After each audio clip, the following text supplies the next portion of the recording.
আসসালামু আলাইকুম। তো নবম পে স্কেলের সর্বশেষ আপডেট নিয়ে আজকে আমরা এই ভিডিওতে কথা বলবো। তো খুবই গুরুত্বপূর্ণ কিছু তথ্য আসছে নবম পে স্কেলের বিষয়ে, বিশেষ করে যে এই স্মারকলিপির বিষয়। মাননীয় প্রধানমন্ত্রী জনাব তারেক রহমানের কার্যালয়ে আজকে বাংলাদেশ সরকারি কর্মচারী কল্যাণ সমিতির যিনি আহ্বায়ক আছেন আব্দুল মালেক এবং সাধারণ সদস্য সচিব আশিকুল ইসলাম, তার নেতৃত্বে ৮ সদস্যের একটি প্রতিনিধি দল তারা কিন্তু প্রধানমন্ত্রীর কার্যালয়ে গিয়েছিলেন এবং প্রধানমন্ত্রীকে তারা স্মারকলিপি দিয়েছেন। এবং সেই স্মারকলিপির ভিতরে কী ছিল, পাশাপাশি অন্যান্য এমপিদের বিষয়ে, এমপিরা নবম পে স্কেলের বিষয়ে কী ভাবছেন, বিশেষ করে 12 তারিখ যেই অধিবেশন সেখানে তারা কি বলবেন। এবং আরেকটা বিষয় সেটা হচ্ছে আন্দোলন নিয়ে।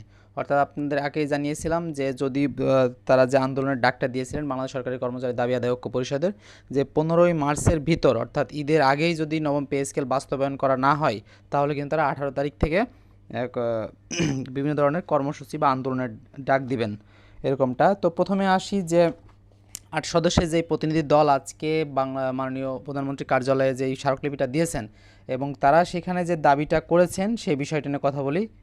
তো বাংলাদেশ সরকারি কর্মকর্তা কর্মচারীদের জন্য নতুন পে স্কেল ঘোষণা এবং গেজেট প্রকাশের দাবিতেই কিন্তু মূলত আজকে প্রধানমন্ত্রীকে স্মারকলিপি দেওয়া হয়েছে। এবং সেখানে যেই যুক্তিগুলো দেখানো হয়েছে, 5টা যুক্তি দেখানো হয়েছে যে 5টা কারণে আসলে নবম পে স্কেল তারা দাবিদার, এই বিষয়টা মাননীয় প্রধানমন্ত্রীকে বোঝানো হয়েছে। তো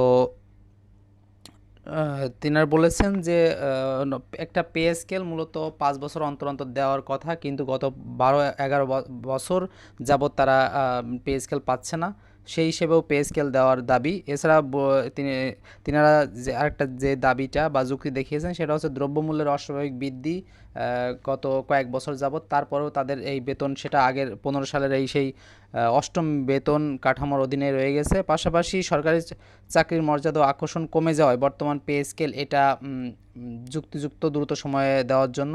পাশাপাশি তিনারা বলেছেন যে, আমি সংক্ষেপে বলতেছি, যে প্রশাসনিক কার্যক্ষমতা বৃদ্ধির জন্য সরকারি কর্মকর্তা কর্মচারীদের একটা পে স্কেল তারা দাবিদার। পাশাপাশি সামাজিক নিরাপত্তা এবং জীবন প্রবাহ উন্নয়নের জন্য সরকারি কর্মচারীদের বেতন নবম পে স্কেল এটা দরকার, এই বিষয়টা তারা জানিয়েছেন।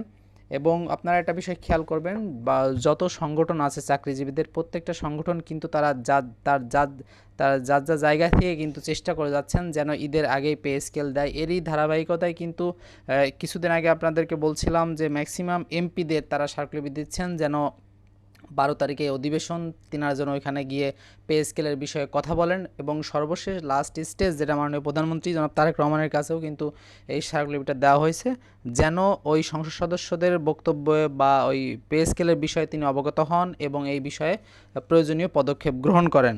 তো তারই ধারাবাহিকতায় আজকে কিন্তু এই স্মারকলিপিটা দেওয়া হয়েছে এবং ওনারা বারবারই জানাচ্ছেন যে আমাদের ঈদের আগেই এই গেজেটটা যেন দিয়ে দেওয়া হয়। কিন্তু মাননীয় অর্থমন্ত্রী এ বিষয়ে কিছুটা আপত্তি জানিয়েছিলেন, বলেছিলেন যে আমরা এই পে স্কেল তাড়াতাড়ি দেওয়া সম্ভব নয়, যে কমিটিটা করা হয়েছে সেই কমিটি তাদের প্রতিবেদন দেবে এবং সেই কমিটির যেই সভা সেটা এই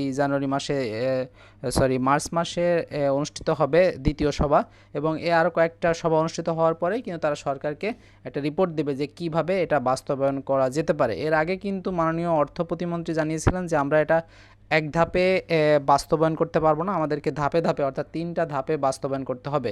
তো বলাই চলে যে এই সকল কার্যক্রম শেষ হতে কিন্তু দেখা যাবে যে আগামী যে অর্থ বছর জুন জুলাই মাসে যে অর্থ বছর আসতেছে 3 মাস পর, তো সেই অর্থ বছরেও দেখা যাবে পে স্কেলের বিষয়ে অর্থ বরাদ্দ থাকবে, অর্থাৎ ওই টাইমে কার্যকর হওয়ার বড় ধরনের সম্ভাবনা আছে। এর আগে এই রানিং অর্থ বছরের টাকা দিয়ে এটা আসলে সম্ভব না।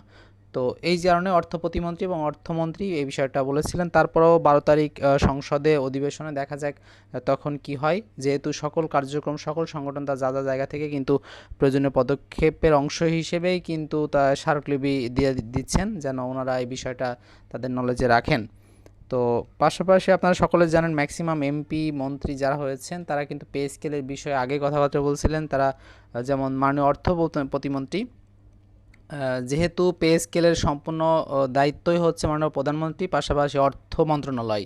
তো এই অর্থ মন্ত্রণালয়ে যেই অর্থমন্ত্রী আছেন এবং প্রতিমন্ত্রী আছেন, প্রতিমন্ত্রী কিন্তু সরাসরি পে স্কেলের বিষয়ে কথা বলেছিলেন বিভিন্ন সংগঠনের অনুষ্ঠানে বা আন্দোলনের গিয়ে।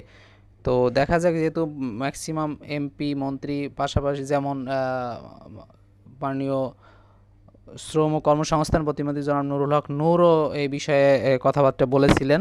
এখন দেখা যাক অধিবেশন চলাকালীন সময়ে তারা কি বলে এবং সরকার কি সিদ্ধান্ত নেয়, যেহেতু সরকারকে মাননীয় প্রধানমন্ত্রীকে আজকে জানানো হয়েছে বিষয়টা। তো এটাই ছিল নবম পে স্কেলের সর্বশেষ আপডেট। এর পরবর্তীতে কোনো আপডেট আসলে সেটা আমরা আমাদের চ্যানেলে জানিয়ে দেব। তো সে পর্যন্ত সকলে ভালো থাকবেন, সুস্থ থাকবেন এবং সকল আপডেট পেতে অবশ্যই অবশ্যই আমাদের চ্যানেলটি সাবস্ক্রাইব করে পাশে থেকে বেল আইকনটি প্রেস করে দিবেন। ধন্যবাদ সকলকে। আসসালামু আলাইকুম।